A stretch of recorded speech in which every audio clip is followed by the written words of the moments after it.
नमस्कार, आप देख रहे हैं पब्लिक लाइव न्यूज़। मैं आपके साथ विकास रावत। जैसा कि आज मैं पहुंचा हूं कांग्रेस के प्रवक्ता राम पांडे जी के पास, और कल जो नोटिफिकेशन जारी हुआ है आज उस विषय में हम बात करेंगे। जो सीएए करके जो नोटिफिकेशन जारी हुआ है, इसके कहीं ना कहीं क्या लाभ होंगे भारतीय जो लोग हैं, और क्या इससे फ़ायदा होने वाले हैं, क्योंकि कहीं ना कहीं जनता के बीच में एक असमंजस बना हुआ है कि इससे क्या हमें लाभ होंगे, क्या हमें परेशानियां होंगी। आज हम राम पांडे जी से बात करते हैं इस विषय में। बहुत बहुत धन्यवाद। और शरणार्थियों के लिए जो कानून बने हैं, जब से देश आज़ाद हुआ है तब से ही बने हुए हैं, और कोई भी अपना देश छोड़कर नहीं जाना चाहता है। कुछ ना कुछ समस्या होती है, इसलिए लोग अपना देश छोड़कर जाते हैं।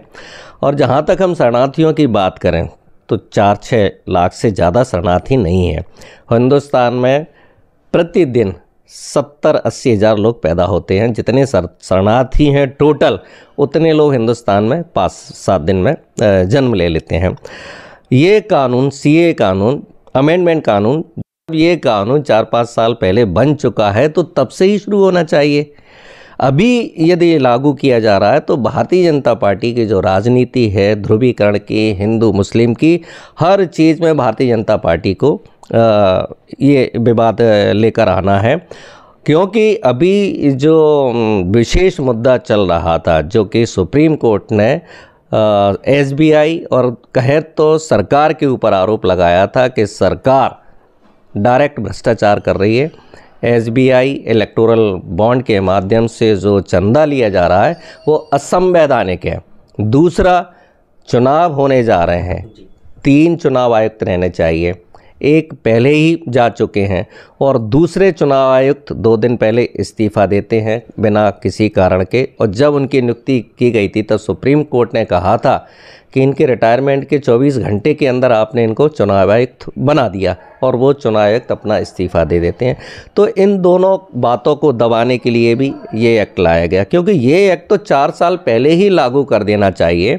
और एक्ट में ठीक है, आपने जैसा भी बनाया, और जितने भी शरणार्थी हैं, आपने 10 साल से केवल बातें करना है, उस पर काम कुछ नहीं कर रहे हैं। 10 दिन का ये काम है, उनको नागरिकता देना है कि नहीं देना है, जिस देश से आए हैं उस देश में वापस भेजना है या नहीं भेजना है।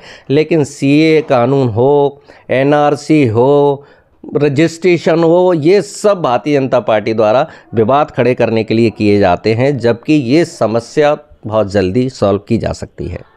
ऐसा बताया जा रहा है, ऐसा लग रहा है कि जो मुस्लिम भाई हैं उनको ऐसा लग रहा है कि कहीं ना कहीं हम सालों से रह रहे हैं, और वो कहीं ना कहीं कुछ लोगों के अंदर ऐसा लग रहा है कि मतलब ऐसा फील कर रहे हैं कि हमें कहीं ना कहीं इस कानून से दिक्कत है। कहीं ना कहीं कई जगह विरोध भी चल रहा है इस चीज़ का। भारतीय जनता पार्टी द्वारा डर पैदा किया जा रहा है, एक डराने का काम किया जाता है, वातावरण को ख़राब करने का काम किया जाता है। बिगड़ेगा किसी का कुछ भी नहीं।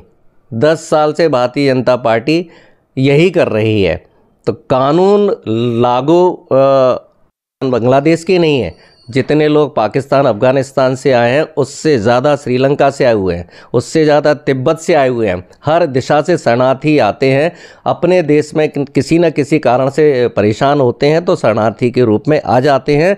और पूरी दुनिया, ऐसा नहीं कि भारत के अंदर ही आते हैं, दुनिया के हर देश में जाते हैं। किसी भी देश से परेशान होते हैं तो वो देश उनको समय रहते हुए 10 साल में, 5 साल में या तो नागरिकता दे देता है, या संबंधित देश, जिस देश से वापस आए हैं उस देश के राष्ट्रपति, प्रधानमंत्री से बात करके उनको वापस कर देता है। लेकिन भारतीय जनता पार्टी को समस्या नहीं सुलझाना है, ये विवाद को खड़ा करना है, इस विवाद को जिंदा करना है, चुनाव के दौरान इस विवाद की चर्चा करना है।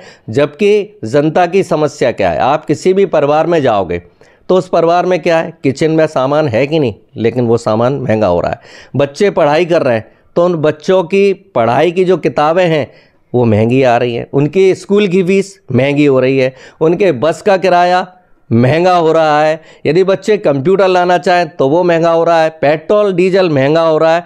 तो घर परिवार कैसे चलेगा, इसकी भारतीय जनता पार्टी को चिंता नहीं है। आए दिन लोग आत्महत्या कर रहे हैं, किसान आत्महत्या कर रहे हैं। आज ये कि अखबार में लिखा हुआ है कि किसान आत्महत्या कर रहे हैं और सरकार लिख रही है कि ये नशेड़ी हैं, ये नशा करते हैं। इतना किसानों का अपमान किया जा रहा है।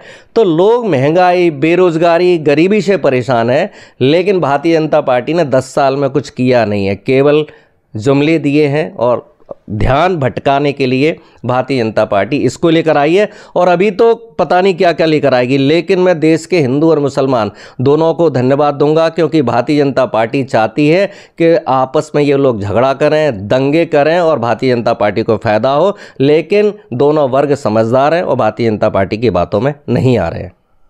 जैसा कि राम सर, मैं आपको बता दूं कि अभी जिस तरीके से राहुल गांधी जी न्याय यात्रा निकाल रहे हैं, जो कि अभी मध्य प्रदेश में होते हुए निकली है, जिसमें कई मुद्दे राहुल गांधी लेके चल रहे हैं। रोजगार का मुद्दा हो गया, किसानों का मुद्दा हो गया, उनकी आय को लेके, और कई सारे ऐसे मुद्दे लेके चल रहे हैं जो उन मुद्दों पे जो कांग्रेस पार्टी आज बोल रही है। जिस तरीके से विपक्ष, अगर बीजेपी की बात करें, वो बोलते हैं कि उनके जुमले हैं, सिर्फ बोलते हैं, काम नहीं करते हैं। इस पर क्या? देखिए, भारत जोड़ो न्याय यात्रा चल रही है, उसके पहले भारत जोड़ो यात्रा थी। भारत जोड़ो यात्रा का मतलब है एक तरह से आपस में मिलजुल कर रहो, प्रेम से रहो, और जब प्रेम से रहते हैं तो वो परिवार भी प्रगति करता है और देश भी प्रगति करता है। लेकिन भारतीय जनता पार्टी जस्ट इसका अपोजिट कर रही है। अभी भारत जोड़ो न्याय यात्रा का मतलब है सबको सम्मान मिले, सबको न्याय मिले। हम युवाओं की बात करें तो युवाओं को रोज़गार मिले, नौकरी मिले, काम धंधा मिले, वो अपने परिवार को चलाएं। हम न्याय की बात करें तो हमारे सेना के लोगों को न्याय मिले। कांग्रेस सरकार थी तब 40 साल की नौकरी रहती थी, स्वास्थ्य की उनको सुविधाएं मिलती थी, स्कूल की सुविधाएं मिलती थी, रिटायरमेंट के बाद पेंशन मिलती थी। लेकिन भारतीय जनता पार्टी ने सेना की नौकरी को भी 4 साल का कर दिया है। उसके बाद उनको शहीद का दर्जा नहीं मिलेगा, उसके बाद उनको पेंशन नहीं मिलेगी। हम किसानों के न्याय की बात कर रहे हैं कि किसान की जो फसल है उसको MSP मिले। MSP का मतलब है स्वामीनाथन रिपोर्ट के अनुसार। स्वामीनाथन रिपोर्ट कहती है कि किसान जो फसल पैदा करता है और उसकी जो कॉस्ट आती है उसका 1.5 गुना पैसा मिलना चाहिए। भारतीय जनता पार्टी स्वामीनाथन को भारत रत्न तो दे देती है कि इतना अच्छा फार्मूला दिया है, लेकिन MSP किसानों को नहीं दे रही है। और किसान दिल्ली में पड़े हुए हैं। पहले आंदोलन किया था, 700 किसान शहीद हो चुके थे, तो किसानों को न्याय नहीं मिल रहा है। हमारी महिला शक्ति को न्याय नहीं मिल रहा है। आए दिन हम देखें तो साक्षी मलिक और विनेश फोगाट जो ओलंपियन है नहीं होती है, जब जो महिलाएं भारत का नाम दुनिया में कर रही हैं उनको न्याय नहीं मिल रहा है, तो न तो युवाओं को न्याय मिल रहा है। हम श्रमिकों की बात करें तो कांग्रेस सरकार ने श्रमिकों के हित में कई कानून बनाए थे कि उनकी इतने घंटे की नौकरी रहेगी, कम से कम इतनी उनको तनख्वाह मिलेगी, बिना कारण बताए उनको नौकरी से बाहर नहीं किया जाएगा। मोदी सरकार ने लगभग सभी कानून खत्म कर दिए गए। तो न्याय तो सबको मिलना चाहिए, लेकिन भारतीय जनता पार्टी में न्याय किसी को नहीं मिल रहा है, अन्याय हो रहा है और भटकाने की बातें की जाती हैं। हर चुनाव में 2014 में अलग जुमले दिए, 2019 में अलग जुमले दिए, 2024 में अलग जुमले दिए जा रहे हैं। तो जनता को समझना होगा कि 2 बार आप इनके जुमलों के झांसों में आ चुके हैं, अब इनको सबक सिखाने का काम करें। प्रेम सर, मैं आपसे पूछना चाहूँगा, जिस तरीके से अभी 2024 के जो चुनाव हैं लोकसभा के, इस पे कांग्रेस पार्टी की, जैसे मध्य प्रदेश में अगर बात करें तो मध्य प्रदेश में पिछली बार 1 सीट कांग्रेस पार्टी की आई हुई थी। इस बार क्या टारगेट रहेगा कांग्रेस पार्टी का? इस बार जो अभी टिकट दिए हैं, जैसे फूल सिंह बरैया जी को भिंड जिले से टिकट मिल गया उनको, किस तरीके से पार्टी की तैयारियां हैं और इस बार क्या टारगेट रहेगा पार्टी का? पार्टी की तैयारी पूरी है। पार्टी विपक्ष में थी, चाहे प्रदेश की बात करें और केंद्र की बात करें, और विपक्ष का काम होता है कि जो सरकार ने वादे किए हैं वो पूरे करें। वादे पूरे नहीं कर रही है तो जनता को जो सुविधाएं मिलनी चाहिए, बिजली है, सड़क है, स्वास्थ्य है, शिक्षा है, जिस तरह की भी सुविधाएं हैं, न्याय की हैं, वो मिलनी चाहिए। तो कांग्रेस पार्टी ने समय समय पर सारी बातें की है। अपने विपक्ष का जो जिम्मेदारी मिली थी उसको पूरी तरह से निभाया है।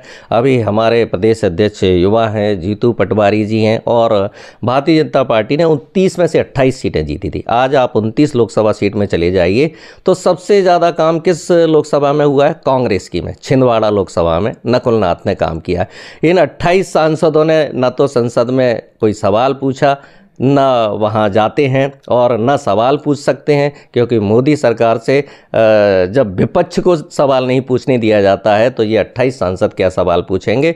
और कांग्रेस पार्टी अभी 10 लोगों को मध्य प्रदेश में टिकट दे दिया गया है, भिंड में भी टिकट हो चुका है। ग्वालियर चंबल की बात करें तो हमारे सारे प्रत्याशी मजबूत हैं और कांग्रेस जो है मुद्दों पर चुनाव लड़ेगी, जो जनता के जो हितों से जुड़े हुए हैं, महंगाई है, बेरोजगारी है, स्वास्थ्य है, शिक्षा है, इंफ्रास्ट्रक्चर है, और वहीं भारतीय जनता पार्टी जो ध्यान भटकाने का काम करेगी। तो मुझे उम्मीद है कि जनता मुद्दों के आधार पर वोट देगी। जैसा कि अभी बीजेपी पार्टी का कहना है कि इस बार जो एक सीट भी थी उसको भी कहीं ना कहीं हम पूरी 29 की 29 सीट जीतने का कहीं ना कहीं वो दावा दे रहे हैं, और इस पर कांग्रेस क्या कहेगी? देखिए, भारतीय जनता पार्टी इस तरह की बात हमेशा करती है। अब कह रही है कि हम 400 पार जीतेंगे और जीत जाएंगे तो हम संविधान को बदल देंगे। उनके सांसद कह रहे हैं 6 बार से सांसद रह चुके हैं। कभी कहती हैं हम 370 सीटें जीतेंगे, कभी कहती है हमारा 38 पार्टियों के साथ गठबंधन है। तो 38 पार्टियों के साथ गठबंधन है तो बाकी 38 पार्टियां क्या 30 सीट भी नहीं जीतेगी? तो भारतीय जनता पार्टी कुछ भी कह सकती है। जिस प्रदेश में जाती है वहाँ कहेगी 200 पार, 300 पार, 400 पार। तमिलनाडु में गई थी, वहाँ भी यही कहा, वहाँ 0 है। केरल में 0 है, तेलंगाना में भी 0 पर आ गई, आंध्र में भी 0 पर आ गई। ऐसे कई राज्य हैं। हम साउथ की बात करें तो भारतीय जनता पार्टी साउथ में लगभग ख़त्म हो चुकी है। कर्नाटक में भी यही कहा था 200 पार। कर्नाटक का रिजल्ट क्या रहा? तो भारतीय जनता पार्टी झूठ बोलने वाली पार्टी है और जनता सब देख रही है, और 2 महीने बाद रिजल्ट सबके। जैसा कि हमारे साथ जुड़े हुए थे राम पांडे सर, जो कि कांग्रेस के प्रवक्ता हैं, जो कि CAA करके जो अभी नोटिफिकेशन जारी हुआ उसके विषय में बात की है, साथ ही साथ चुनाव को लेकर चर्चा हुई है। बने रहिए आगे की अपडेट के लिए। विकास रावत।